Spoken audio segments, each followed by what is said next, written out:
നമ്മുടെ ആടുകൾക്ക് ഒരു ദിവസം കാലത്തും ഉച്ചയ്ക്കും വൈകുന്നേരവും നമ്മൾ ഭക്ഷണം കൊടുക്കാറുണ്ട് കേട്ടോ. അപ്പോൾ ഇന്ന് ഉച്ചത്തെ ഭക്ഷണം ഇല്ലാണ്ടായപ്പോൾ നമ്മൾ പെട്ടെന്ന് തന്നെ ഒരു ഫുഡ് ഉണ്ടാക്കി കൊടുത്തു. വേറൊന്നല്ല, നമ്മുടെ ഗോതമ്പ് പുഴുങ്ങിയതാണ് കേട്ടോ. നമ്മുടെ ഗോതമ്പ് പുഴുങ്ങി കൊടുക്കുന്നതുകൊണ്ട് ആടുകൾക്ക് ഒട്ടനവധി ഗുണങ്ങളുണ്ട് കേട്ടോ. നമ്മുടെ ആടുകൾക്ക് പ്രോട്ടീനും അതുപോലെ ഊർജ്ജം ലഭിക്കുന്നതിനും ഇത് സഹായകമാണ് കേട്ടോ. മാത്രമല്ല, നമ്മുടെ ഗോതമ്പിൽ നാരിൻ്റെ അംശമുള്ളത് കൊണ്ടും ആടുകളുടെ നല്ല രീതിയിൽ ആടുകൾ വളർന്നു വരുന്നതിനൊക്കെ ഇത് സഹായകരമാകും.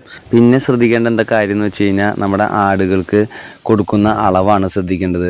ആടുകളുടെ പ്രായവും അതായത് ശരീരത്തിൻ്റെ ഭാരവും പിന്നെ ആടുകൾ ചെന നിറച്ചതാണോ അല്ലേ അത് പരിഗണിച്ച് വേണം നമ്മൾ കൊടുക്കാൻ. ചെറിയ കുഞ്ഞുങ്ങൾക്ക് ചെറിയ അളവിലും വലിയ ആടുകൾക്ക് വലിയ അളവിലും കൊടുക്കാം. പിന്നെ ചെന നിറച്ചതാണെങ്കിൽ അതനുസരിച്ച് കൊടുക്കാം. അതൊരു ആടുകളുടെ ശരീരഭാരവും തൂക്കതൊക്കെ നോക്കിയിട്ട് കൊടുക്കാൻ പ്രത്യേകം ശ്രദ്ധിക്കണം കേട്ടോ. പിന്നെ നമ്മളിവിടെ കൊടുക്കുമ്പോൾ ഈ പുഴുങ്ങിയ ഗോതമ്പ് നമ്മളിപ്പോൾ കൊടുക്കുന്നത് 1 കിലോ ഗോതമ്പോളം നമ്മളെടുത്ത് പുഴുങ്ങിയിട്ട് അത് നമ്മുടെ 5 ആടുകൾക്കായിട്ട് നമ്മൾ കൊടുക്കണം കേട്ടോ. ഇപ്പം ഞാൻ നിലവിൽ കൊടുക്കാൻ അതുപോലെയാണ്. പിന്നെ നമ്മുടെ കൊടുക്കുന്ന സമയത്ത് ചെറിയ രീതിയിൽ നമ്മൾ ഉപ്പ് ചേർത്ത് കൊടുക്കണം. ഉപ്പ് ചേർത്ത് കൊടുത്താൽ കഴിക്കാനൊരു രുചിയും പിന്നെ അതുമല്ല ചെറിയ ദഹനത്തിനൊക്കെ ഇത് സഹായകരമാകും. പിന്നെ നമ്മുടെ മുട്ടന് കൊടുക്കുന്നതിൽ നമ്മൾ ചെറുതായിട്ട് നമ്മൾ കുറച്ച് ചോറും ആഡ് ചെയ്യുന്നു കേട്ടോ. അപ്പം നമ്മുടെ പെട്ടകൾക്ക് നമ്മൾ കൊടുക്കണില്ല, കാരണം നമ്മുടെ പെട്ടകൾ ചെന പിടിച്ച് നിൽക്കുന്നതുകൊണ്ട് തന്നെ.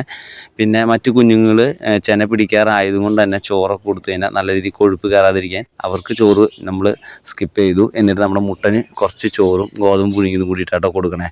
അങ്ങനെ നമ്മുടെ ആടുകൾക്കൊക്കെ നമ്മൾ കൊടുത്തു. നമ്മൾ ഇത് ഇടയ്ക്ക് തീറ്റ ഇല്ലാണ്ട് വരുമ്പോൾ ഒരു നേരം ഇത് കൊടുക്കും. അത് അവരുടെ അപ്പോൾ തീറ്റ കൊടുക്കുന്നതിന് ഒരു തുല്യമായിട്ട് നമ്മൾ ഈ ഗോതമ്പ് പുഴുങ്ങി കൊടുത്തു കഴിഞ്ഞാൽ അത് അവർക്ക് അവരുടെ ശരീരത്തിൽ കാണുകയും ചെയ്യും കേട്ടോ. ആടുകൾക്ക് നല്ല ഇഷ്ടമാണ്. അപ്പോൾ വീഡിയോ ഇഷ്ടപ്പെട്ട് കഴിഞ്ഞാൽ ഒന്ന് ലൈക്ക് ചെയ്ത് ഒന്ന് സപ്പോർട്ട് ചെയ്യണേ.